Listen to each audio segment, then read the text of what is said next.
नमस्कार विद्यार्थी मित्रांनो, मी प्राध्यापक संजय होनमने बायोलॉजी टॉपर या युट्यूब चॅनलमध्ये आपलं स्वागत करत आहे. आज आपण जो 12वीचा चॅप्टर नंबर 8 आहे, ज्याचं नाव आहे रेस्पिरेशन आणि सर्क्युलेशन, त्याचा पार्ट 6वा बघणार आहे. पार्ट 1 ते 5 आपल्या बायोलॉजी टॉपर या युट्यूब चॅनलवरती अपलोड केले आहे, ते तुम्ही जाऊन पाहू शकता. व्हिडिओ चालू करण्याच्या आधी मी तुम्हाला एक अशी विनंती करतो की जर तुम्ही माझ्या बायोलॉजी टॉपर या चॅनलला सबस्क्राईब केले तर सबस्क्राईब करा, लाईक करा, कमेंट करा आणि आणखी कोणते मराठीतून व्हिडिओ बघायला आवडतील ते जरूर कळवा. चला तर मग आपण व्हिडिओला सुरुवात करूया.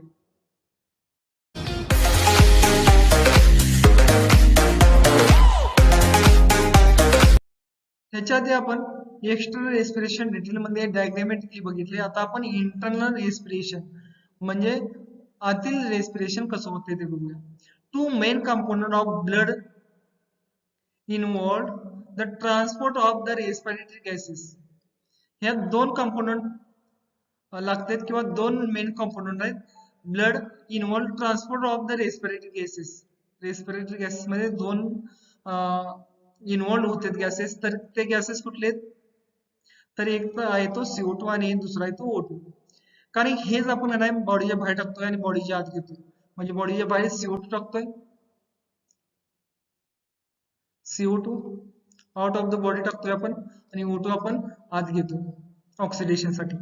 RBC in and the plasma. हे काय करतंय? आरबीसी मध्ये सुद्धा असतो आणि प्लाझ्मा मध्ये सुद्धा असतो CO2 आणि O2.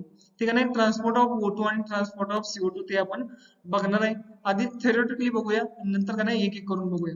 पुस्तकात खूप तुम्हाला आवड दिले, एक एक आपण करत फक्त बघत जायचं आहे, त्यामुळे आपल्याला ते सोपं वाटणार आहे. पुस्तकात तुम्ही बघितलं तर नाही तुम्हाला नाही खूप अवघड दिले. आपण एक एक एक एक फक्त का नाही रिएक्शन, एक एक का नाही रेस्पिरेशन कसं आहे किंवा नाही एक एक O2 कसा जातोय किंवा CO2 कसा जातोय हे आपण नाही एक एक बघणार. पहिल्यांदा आपण बघूया transport of oxygen.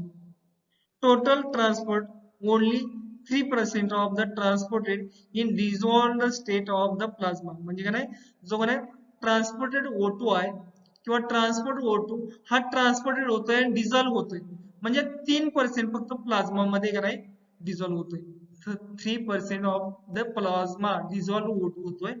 The remaining 97% the bound with the haemoglobin Hb present in the plasma. म्हणजे प्लाझ्मा मध्येच का नाही 3% का नाही O2 हा डिझॉल्व्ह होतोय आणि राहिलेला 97% जो ऑक्सिजन आहे तो बर्न होणार आहे किंवा बाइंड होणार आहे. बाउंड तर कुणाला होणार आहे? बाउंड होणार आहे.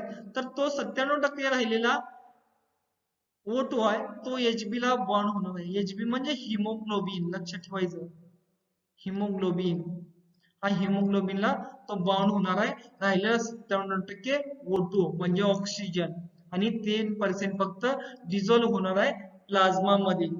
प्लाझ्मा ब्लड मधले तुम्हाला जे प्रकार आहेत काय काय असतं, Hb किती असते, WBC किती असते, प्लाझ्मा किती असते, प्लेटलेट्स किती असते, हे सगळं तुम्हाला पुढे बघायचंय. आपण पुढे बघणारच आहे. त्याच्या आधी लक्षात ठेवा 3% हा प्लाझ्मा मध्ये असतोय, म्हणजे प्लाझ्मा मध्ये डिझॉल्व्ह होतोय जेव्हा ऑक्सिजन घेतोय तेव्हा. आणि राहिलेला 97% एकदा ब्रिदिंग करतोय तेव्हा तो 97% हा Hb ला बॉन्ड होतोय आणि सगळ्या बॉडीला पोचतोय. हा सगळं कुठे होतंय? अल्व्हिओलाई. अल्व्हिओलाई मध्ये होतंय, हे लक्षात ठेवायचं. हा मेन क्वेश्चन आहे. Hb ला 97% होतोय आणि प्लाझ्माला 3% डिझॉल्व्ह होतं. हे तुम्हाला नाही नीटला विचारू शकते क्वेश्चन. हा सुद्धा महत्वाचा आहे नीटला आणि सीईटी ला सुद्धा विचारू शकते. त्यामुळे तुम्ही हा एमपी क्वेश्चन तयार करून ठेवायचा. आता आपण बघतोय haemoglobin act as the respiratory carrier. आता मी सारखं हिमोग्लोबिन हिमोग्लोबिन म्हणतोय. हिमोग्लोबिन म्हणजे काय? Hb. Hb हा का नाही पुरुषात 11 ते 14 असतोय किंवा तो 16 पर्यंत सुद्धा जातोय आणि महिलात जरा कमी असतोय 10 ते 14. हा महिलात आणि पुरुषात जास्त असतोय, महिलात कमी असतोय. परंतु प्रेग्नेंट महिला असते तेव्हा जास्त असतोय. आणि चक्कर येणं किंवा नाही आपल्याला बॉडीला मुंग्या येणं हे का नाही HB कमी असल्यामुळं होऊ शकते आपल्या बॉडीत. हा HB खूप महत्वाचा आहे, कारण की नाही HB हा कॅरियर काय करतोय तर ऑक्सिजन कॅरियर करतोय आणि CO2 जो बॉडीचा आहे तो परत आणण्याचं सुद्धा काम HB करतोय. Act like the respiratory carrier, त्यामुळे त्याला आपण हिमोग्लोबिनला किंवा HB ला रेस्पिरेटरी कॅरियर म्हणतोय, कारण कॅरियरच काम करतोय किंवा वाहून नेण्याचं काम करतोय. काय तर O2 अँड CO2 वाहून नेण्याचं काम हा हिमोग्लोबिन करतोय. Highly affinity of the O2 and combine with the it to form oxyhemoglobin. जास्त O2 असतोय, हाय अफिनिटी आहे त्याचं, किंवा हा O2 जास्त अफिनिटी आहे किंवा जास्त तो कंबाईन हिमोग्लोबिनला होतो. हिमोग्लोबिन आहे त्याला जास्त का नाही ऍक्ट होतो किंवा बाइंड होण्याची त्याच्याकडे अफिनिटी आहे, जास्त अफिनिटी. म्हणजेच one molecule of HB has the 4Fe, म्हणजे आपल्या बॉडीमध्ये खूप सारं असतंय, म्हणजे एक HB जॉईन होण्यासाठी 4 आयर्न लागतील, Fe मॉलिक्यूल लागतील, 4 Fe मॉलिक्यूल. म्हणजे एका HB ला एक मॉलिक्यूल जॉईन होण्यासाठी 4 Fe म्हणजे आयर्न लागतील, each of which can pick up a molecule of oxygen. म्हणजे काय नाही एक ऑक्सिजन घेण्यासाठी त्यांना 4 Fe म्हणजे आयर्न लागतील आणि ते मॉलिक्यूल एकमेकाला बॉइंड होतील आणि ते बरोबर काय आहे हाय अफिनिटी आपण सांगितलंय, हाय अफिनिटी हिमोग्लोबिन बरोबर ऑक्सिजनची. आता आपण इथे एक रिएक्शन दिले, रिएक्शन नाही फक्त ही प्रोसेस आहे, त्यामुळे रिएक्शन तुम्ही जास्त रिएक्शन बघितलं तुम्ही घाबरायचं नाही, कारण की इथं फक्त तुम्हाला एक रिएक्शन टाइप दिले, पण ही एक प्रोसेस आहे. एक HB आला त्याला 4 O2 बाइंड होते आणि तो HB4O2 कंबाईन होते आणि तो HbO2 ला आपण ऑक्सी हिमोग्लोबिन म्हणतोय. म्हणजे हिमोग्लोबिन प्लस O2 होतोय आणि ऑक्सी हिमोग्लोबिन तयार होतो. हे रिएक्शन आहे, ही प्रोसेस आहे, लक्षात घ्यायचं. Oxy haemoglobin is transported from the lungs to the tissue where readily dissociated to release the O2. म्हणजे काय नाही ऑक्सी हिमोग्लोबिनला 4 O2 बाइंड होते आणि ते ऑक्सी हिमोग्लोबिन तयार होते. इथं फक्त लक्षात काय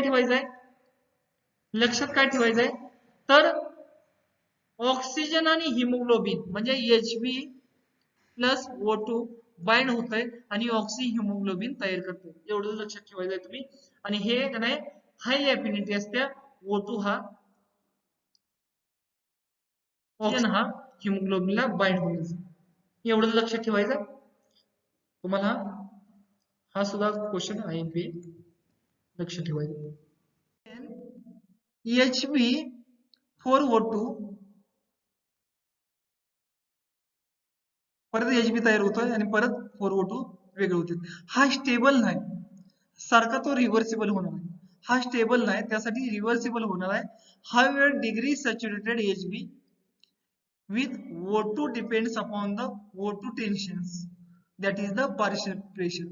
म्हणजे आपण नाही सॅच्युरेशन HB च करतोय, HB च कुणाबरोबर तर O2 बरोबर, तर का नाही ते डिपेंड्स कशावर असतं, tension off the partial pressure. म्हणजे O2 चं किती टेन्शन आहे किंवा O2 किती आहे ते बरोबरच पार्शियल प्रेशर का नाही किती आहे O2 चा ते का नाही हे सगळं अवलंबून असतंय. आणि हा HbO2 हा कधीही स्टेबल नसतो, कारण की तो सारखा रिव्हर्सिबल आणि परत आणि त्यांचं बॉन्डिंग होत असते. हा रिव्हर्सिबल आणि HbO2 झाला तर परत लगेच जाणार तो डिस्ट्रीब्यूट होतोय आणि HB आणि O2 वेगळा होतो. हे सगळं पार्शियल प्रेशर मुळे होतंय आणि सगळं तुम्हाला नाही हे स्टेबल नसल्यामुळे होतंय. त्यामुळे नाही HbO2 तयार होणार, परत O2 वेगळा होणार, परत HbO2 होणार. ही सगळी सारखी रिएक्शन आहे किंवा प्रोसेस आहे, ही रिव्हर्सिबल आहे, हे लक्षात तुम्ही ठेवायचं आहे. 100% सॅच्युरेशन इज रेअर. जे 100% सॅच्युरेशन इज कधीच होत नाही, कारण की जेव्हा आपण 100% O2 घेतोय तेव्हा 100% डिसोसिएशन कधीच होत नाही. किती होतंय maximum saturation is the 95 to 97%. 95 ते 97% पर्यंत आपण नाही ऑक्सिजन घेऊ शकतोय at the partial pressure O2. Partial pressure म्हणजे काय हवेचा दाब असतोय, त्या पार्शियल प्रेशरचा O2 असतोय त्यातला आपण नाही 95 ते 97% ऑक्सिजन घेतोय इन अल्व्हिओलाई. अल्व्हिओलाई मध्ये आल्यानंतर 100 mmHg तिथे ते प्रेशर असतोय 100 mmHg. Degree of saturation decreases with the drop of PpO2. म्हणजे जेव्हा सॅच्युरेशन डिग्री असते डिक्रीज होत्या आणि ड्रॉप पार्शियल O2 किंवा पार्शियल प्रेशर O2 होतोय, there begins the dissociation of HbO2. म्हणजे काय जेव्हा O2 कमी होतोय, O2 डिक्रीज होतोय किंवा त्यांचं विरघळण्याचं डिग्री डिक्रीज होत्या, तेव्हा नाही HbO2 ला डिसोसिएशन कर्व असतोय किंवा डिसोसिएशन व्हायचं का नाही जे क्रिया असते प्रोसेस असत्या ती सुद्धा कमी होते. At the 30 mmHg of the PpO2 only 50% saturation can be maintained. जेव्हा प्रेशर हा 30 mmHg असतोय तेव्हा पार्शियल O2 हा फक्त 50% सॅच्युरेशन होतोय आणि तो मेंटेन करतोय 50%ला. 50%च्या वर तो जाऊ शकत नाही किंवा 50%ला तो मेंटेन करतोय सॅच्युरेशन होण्यासाठी. म्हणजे 100% ऑक्सिजन असला प्रेझेंट तर तो 30 mmHg ला तो 50% सॅच्युरेशन मेंटेन करणार. The relationship between HbO2 saturation and oxygen tension PpO2 is called oxygen dissociation curve. जेव्हा का नाही Hb बाइंड होतोय O2 ला त्याचं सॅच्युरेशन आणि ऑक्सिजन टेन्शन म्हणजे PpO2 ह्यालाच आपण ऑक्सिजन डिसोसिएशन कर्व असं म्हणतोय. ते आपण पुढे बघणार आहे ऑक्सिजन डिसोसिएशन कर्व काय आहे. पण आता लक्षात तुम्हाला काय ठेवायचंय HbO2 रिलेशनशिप असतंय Hb आणि O2 म्हणजे ऑक्सी हिमोग्लोबिन त्याचं सॅच्युरेशन आणि ऑक्सिजन टेन्शनचं PpO2 जो PpO2 आहे त्याचं सॅच्युरेशन ह्यालाच आपण ऑक्सिजन डिसोसिएशन कर्व असं म्हणतोय. The oxygen haemoglobin dissociation curve is sigmoidal curve. आता ऑक्सिजन आणि हिमोग्लोबिन ह्यांचा डिसोसिएशन कर्व आहे किंवा एखादा ग्राफ आहे त्याला सिग्मॉइडल कर्व म्हणतात. आपण सिग्मॉइडल म्हणजे असा असतो कर्व, आपण बघूया. Sigmoidal curve S type of curve असतो त्याला सिग्मॉइडल कर्व म्हणतात. आणि shift towards the right due to increase of the H plus concentration. म्हणजे का नाही हा का नाही सिग्मॉइडल कर्व का नाही शिफ्ट होतोय टुवर्ड्स द राईट अँगल म्हणजे राईट साइडला तो का नाही शिफ्ट होतोय. कशामुळे increase of the H plus concentration म्हणजे H प्लस कॉन्सन्ट्रेशन वाढल्यानंतर का नाही त्यांचा जो कर्व आहे तो शिफ्ट राईट साइडला होतोय. राईट साइडला आपण बघूया पुढे का नाही डायग्राम मध्ये आपण बघणार आहे. Increase of the PpCO2 is rise the temperature and rise the DPG 2,3 diphosphoglycerate formed to DGP ला 2,3 diphosphoglycerate असं म्हणतात from HB during the glycolysis. म्हणजे काय नाही जेव्हा PpCO2 वाढतोय किंवा पार्शियल प्रेशर CO2 वाढतोय राईज होतोय तेव्हा टेम्परेचर वाढतंय आणि DPG म्हणजे 2,3 diphosphoglycerate हा सुद्धा राईज होतोय आणि फॉर्म काय होतोय आरबीसी ड्युरिंग. कधी होतंय आरबीसी ड्युरिंग ग्लायकोलायसिस. जेव्हा आरबीसी ग्लायकोलायसिस करणार तेव्हा हे सगळं होणार. ग्लायकोलायसिस पाथवे तुम्हाला माहिती पाहिजे. It lower the affinity of the haemoglobin for the oxygen. He lower होते अफिनिटी. अफिनिटी म्हणजे काय बाइंड होण्याची शक्ती हिमोग्लोबिन बरोबर ऑक्सिजनची आणि काय ग्लायकोलायसिस तयार होते आरबीसी प्रमाणे आणि त्याच वेळी lower affinity haemoglobin for oxygen. Oxygen बरोबर का नाही हिमोग्लोबिन बाइंड व्हायची अफिनिटी कमी होते. आता आपण पूर्णपणे थेरॉटिकली बघितले. आता आपण जे डायग्राम आहे त्यामध्ये बघणार आहे. हे डायग्राम बघितले तर तुम्हाला काही सुद्धा समजणार नाही. एक एक आपण करून गाणे त्यांनी सुट्ट करून किंवा गाणे एक एक रिएक्शन बघितले तर खूप सगळं गाणं सोपं आहे यात. पण तुम्ही अशीच डायग्राम बघितले तर गाणे तुम्हाला अजिबात डायग्राम समजणार आहे. आतापर्यंत सगळं आपण ऑक्सिजन कसा का नाही, कार्बन डायऑक्साईड कसा, पीपी कसा, किंवा ह्याच्याविषयी जशी थेरी आहे ती सगळी थेरी बघितली. आता आपण का नाही ह्याच्यातला का नाही oxygen pickup and carbon dioxide pickup at the tissue, tissue मधनं का नाही कार्बन डायऑक्साईड आणि O2 कसा घेतला जातोय, कसा काढला जातोय ते आपण बघणार आहे. आता तुम्हाला इथे का नाही लेअर दिसते, ही एक लेअर आहे, ह्या लेअरला पास करून नाही ज्या सेल आहेत, ह्या टिश्यू किंवा सेल आहेत, ह्या सेल आहेत ह्यामधला CO2 कसा घेतला जातोय आणि O2 कसा सोडला जातोय. म्हणजे का नाही एकदा आपण हे ब्लड मधला आहे, हा आरबीसी आहे, हा गोल आहे तो का नाही तुम्हाला दिसतोय, हा तो आरबीसी आहे. मग आरबीसी जो O2 घेऊन येतो, तो O2 कसा घ्यायचा एखाद्या सेलमध्ये, आणि सेलमध्ये झालेला तयार झालेला जो CO2 आहे तो कसा आरबीसी मध्ये टाकायचा, हेच आपण बघणार आहे. कारण की त्याला आपण का नाही काय पहिल्यापासून काय म्हणतोय, गॅसियस एक्सचेंज, गॅसियस एक्सचेंज. मग टिश्यू आणि जी आपली सेल आहे किंवा आरबीसी आहे, रेड ब्लड सेल, आरबीसी त्यात हिमोग्लोबिन असते तुम्हाला माहिती आहे, तर त्यात काय काय रिएक्शन होते आणि गॅसेस एक्सचेंज कसा होतोय फक्त आपण नाही कशाचं बघायचं आहे, कार्बन डायऑक्साईड पिकअप कसा करतोय आणि ऑक्सिजन पिकअप कसा करतोय, कशापासून तर टिश्यू पासून. टिश्यू पासून नाही आरबीसी मध्ये का नाही ऑक्सिजन कसा टाकला जातोय आणि ऑक्सिजन कसा घेतला जातोय आणि CO2 कसा सॉल्व्ह केला जातोय हे आपण का नाही ह्या पार्ट मध्ये बघत. आता आपण सुरळीत एक एक बघायचं आहे, जास्त टेन्शन घ्यायचं नाही, जास्त टेन्शन घेतलं तर तुम्हाला काय समजणार नाही, हे का नाही एक एक करून बघायचं आपण. आता पहिल्यांदा आपण ऑक्सिजनचं बघूया. हा ऑक्सिजन कुठून आणलेला असणार आहे, तर हा ऑक्सिजन लंग्स मधनं अल्व्हिओलाई मधनं जो आलेला असतोय तो ऑक्सिजन घेऊन आलेला असणार आहे. म्हणजे हा आरबीसी घेऊन आलाय तर तो कोणाला देणार आहे, सेलला देणार आहे. O2 dissolve in the plasma, plasma मध्ये नाही खूप कमी नाही डिझॉल्व्ह होतोय O2, आणि तो O2 का नाही सेलला पुरवला जातो, सेल पुरवला जातोय हा O2, इथून येतोय O2 आणि सेलला पुरवला जातोय. तर आता नाही आपण CO2 बघणार आहे, CO2 सुद्धा का नाही त्यावेळी एक्सचेंज होणार आहे. आता CO2 एक्सचेंज होतोय असा चार प्रकारे CO2 एक्सचेंज होतोय. आता पहिल्यांदा इथनं CO2 आला तर तो Hb ला बाइंड होणार आहे हिमोग्लोबिनला. हिमोग्लोबिन कुठं असणार आहे, रेड ब्लड सेल मध्ये असणार आहे. ही रेड ब्लड सेल आहे, हा रेड ब्लड सेल मध्ये CO2 Hb ला बाइंड होणार आहे आणि तो काय करणार आहे, HbCO2 तयार करणार. Hb आणि CO2 तयार झाला तर HbCO2 तयार होणार, त्याला आपण काय म्हणतोय, कार्बो अमायनो हिमोग्लोबिन, म्हणजे कार्बन आणि हिमोग्लोबिनचं जॉईनिंग होतंय त्याला कार्बा अमायनो हिमोग्लोबिन म्हणते, कार्बा अमायनो हिमोग्लोबिन. आता ठीक आहे, कार्बा अमायनो हिमोग्लोबिन तयार झाला आणि ते त्याच्याबरोबर इथं HbO2 सुद्धा असणार आहे, दोघांना Hb ला बाइंड होऊन O2 तयार आलाय, O2 तिथं आलाय, तर इथं का नाही त्याचं डिसोसिएशन होतंय, म्हणजे O2 वेगळा होतोय आणि Hb वेगळा होतोय.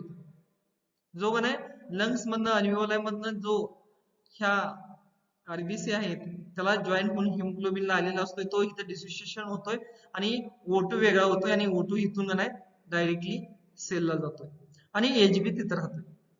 तर इथपर्यंत तुम्हाला समजायला पाहिजे. आता दुसरा O2 येतोय, इथं का नाही एक्सचेंज जरा वेगळ्या प्रकारे होतोय. हा कसा होतोय, CO2 आलाय त्याबरोबर H2O असणार आहे, H2O आपल्याकडे ब्लड मध्ये असणारच आहे आणि फास्ट होतं इथं कार्बोनिक अनहायड्रेज, म्हणजे कार्बोनिक ऍसिड आहे तिथं, हे फास्ट होतं एकदम फास्ट होतंय आणि तिथं काय होतं हे बाइंड होऊन H2CO3, म्हणजे इथला H2O येतो आणि CO2 मधला दोन O2 आणि इथला एक O2 असा H2CO3 तयार होतोय आणि तिथून जाऊन काय होतंय HCO3 तयार होतोय, HCO3 तयार होतोय. आता H इथं एक बाजूला निघतोय किंवा प्लस H होतोय,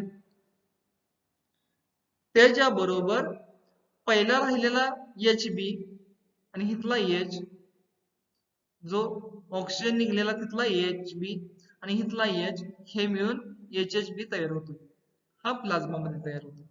त्याबरोबर इथं क्लोराईड शिफ्ट होतोय by the transport of protein. जेव्हा ट्रान्सपोर्ट प्रोटीन करण्यासाठी का नाही इथं क्लोराईड शिफ्ट होतोय, म्हणजे क्लोराईड का नाही प्रोड्यूस होतोय, क्लोराईड इथं प्रोड्यूस होतोय. आता SCO3 मायनस आणि Cl इथं प्रेझेंट असतं.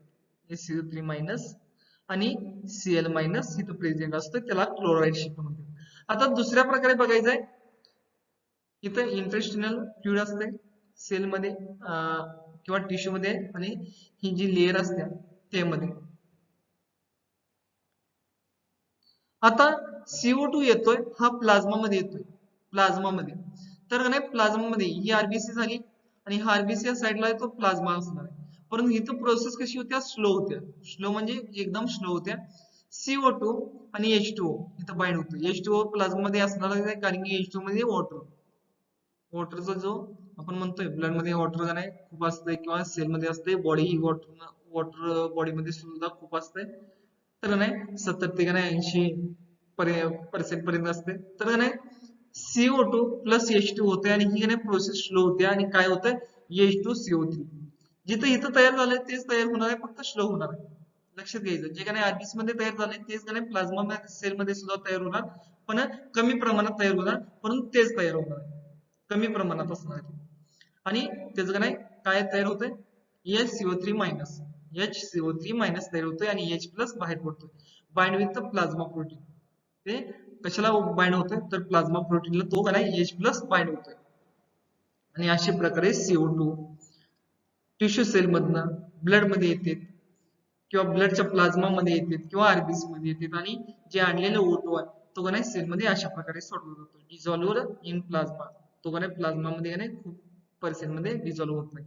हे जे आपण सगळी थेरी आधी बघितली, डायग्राम मध्ये तुम्हाला समजलं असेल, सगळं डिटेल मध्ये येतं. आता आपण बोर इफेक्ट बघणार आहे.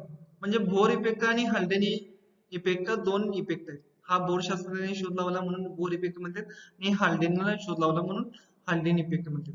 त्यांचा ग्राफ सुद्धा आहे, ग्राफ आपण पुढे बघणार आहे.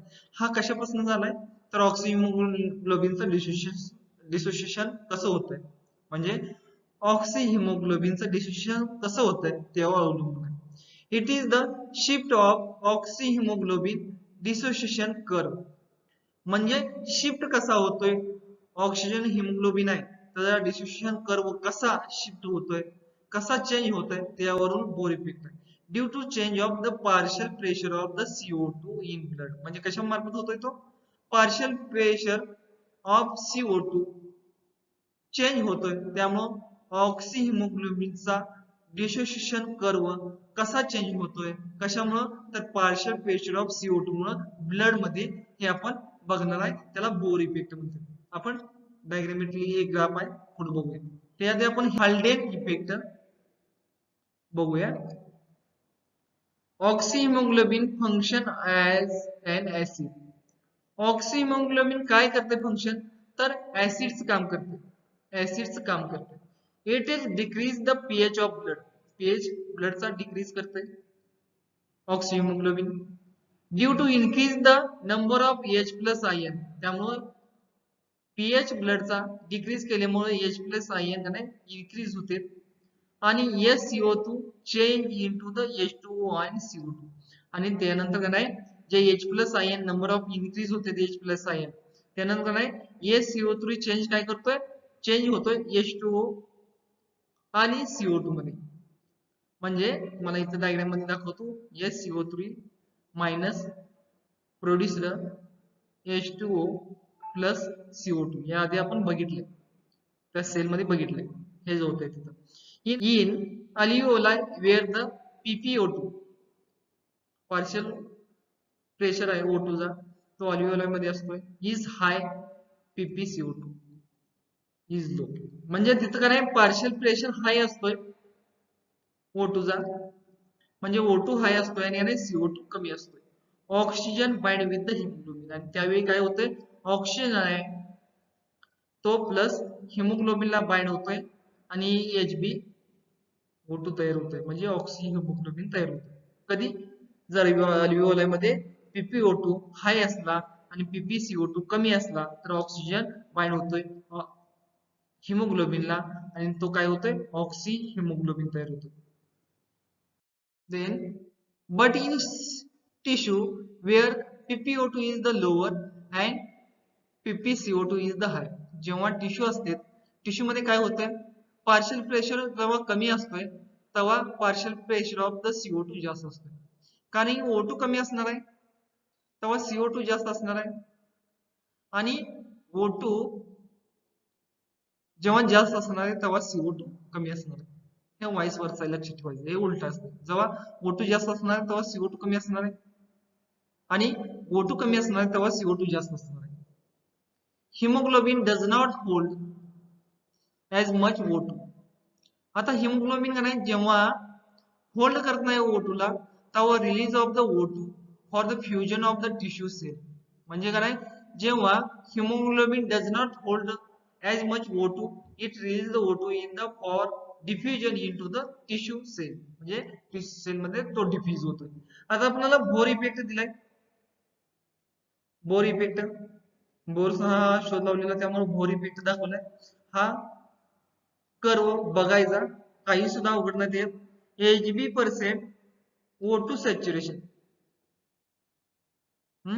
हा y ऍक्सिस ला आणि y ऍक्सिस ला, y ऍक्सिस ला Hb% O2 सॅच्युरेशन म्हणजे O2 चं सॅच्युरेशन कसं होतं ह्या ऍक्सिस ला दाखवलंय. आता ह्या ऍक्सिस ला काय दाखवलंय, Hb Pp O2 mmHg. म्हणजे काय नाही, त्यांचं काय नाही O2 चा किती पर्सेंट म्हणजे Hb ऑक्सिजन आहे पार्शियल प्रेशर, किंवा mmHg मध्ये त्याचं प्रेशर, तर ते बघायचं. त्यात ऑक्सिहिमोग्लोबिन डिसोसिएशन कर्व आहे. ऑक्सिजन आणि हिमोग्लोबिनचा डिसोसिएशन कर्व कसा असतोय त्याला आपण पार्शियल प्रेशर मध्ये बघतोय. तर आता पहिल्यांदा नॉर्मल CO2 असते तेव्हा नॉर्मल पीएच असते. पीएच सुद्धा चेंज होतोय, जसा इथं नाही बॉडी टिश्यू आहेत आणि ऑलिव्हल आहे इथं लंग्स किंवा ऑलिव्हल मध्ये जातोय तेव्हा बघायचं आपण. इथं बॉडी टिश्यू असणार आहेत आणि ह्या बाजूला लंग्स आणि ऑलिव्हल मध्ये असणार आहेत. जेव्हा CO2 बदलतोय तेव्हा पीएच सुद्धा बदलतोय. आता नॉर्मल CO2 म्हणजे काय नाही, जो मधला कर्व आहे इथून तो इथपर्यंतचा, हा मधला कर्व आहे तो नॉर्मल CO2 आहे. तिथं जास्त कमीही नाही, बरोबर CO2 आहे, तेव्हा पीएच सुद्धा नॉर्मल पीएच असणार आहे, नॉर्मल पीएच असणार आहे. आता तुम्ही बघायचंय, जेव्हा हाय CO2 होतोय तेव्हा लो पीएच होतोय. हाय CO2 होतोय तेव्हा लो पीएच होतोय. मी तुम्हाला दुसऱ्या कलर दाखवतोय समजण्यासाठी. हा हाय CO2 झालाय म्हणजे O2 कमी झालाय आणि CO2 वाढलाय. O2 कमी झालाय आणि CO2 वाढलाय.